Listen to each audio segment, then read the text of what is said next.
খেয়াল করে দেখেন। তুই এখনো কি নামাজ পড়তেছস? আমার মদ খাওয়ার টাকা দে, আমার মদ শেষ হয়ে যেতেছে, আমার মাথা মোথা কিন্তু নষ্ট হয়ে যেতেছে। তাড়াতাড়ি আমার মদ খাওয়ার টাকা দে, তাড়াতাড়ি তাড়াতাড়ি কর।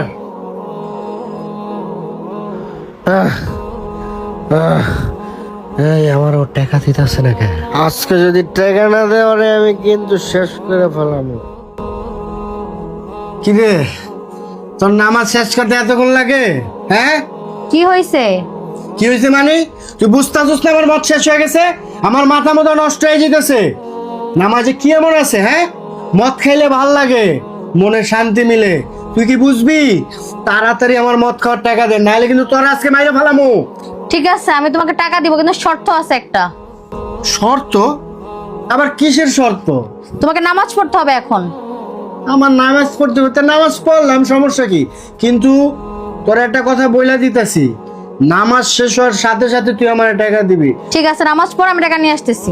ঠিক আছে, তাড়াতাড়ি যা। তুই আমারে কি নামাজ পড়ে ভালো করতে পারবি? তাড়াতাড়ি লয়ে আয়, মাল শেষ হয়ে গেছে। মালি সুখ, মালি সুন্দর, মালি জীবন। سبيل الدموع سبيل مريح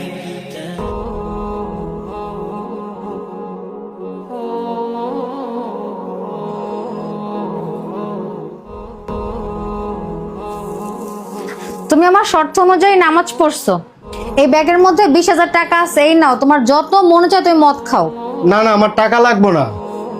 আসলে আমি এতদিন ভুল পথে ছিলাম। আমি আজকে বহু বছর পরে নামাজ পড়ছি। এই নামাজ পড়ার পরে আমার কাছে মনে হইতেছে আমি গত 2-4-5 বছরে এত শান্তি পাইনি। নামাজ পড়ার পরে আমার ভিতরে এমন একটা অনুভূতি হইতাছে যেমন এই পৃথিবীর সব কিছু আমি পাইয়া গেছি। নামাজই প্রকৃতপক্ষে শান্তি। আমি এতদিন একটা ভুল পথে ছিলাম, তোমার আমি কত অত্যাচার করছি, কত অন্যায় করছি তোমার লগে। তুমি আমার মাফ করে দিও। আর তুমি যদি আমার মাফ না করো, স্বয়ং আল্লাহ আমার মাফ করবো না। আমি অনেক অন্যায় করে ফেলাইছি, তুমি কিছু মনে করো না, হ্যাঁ? আর আমার জন্য একটু দোয়া করো যাতে আমি আল্লাহর পথে ফিরে আসতে পারি।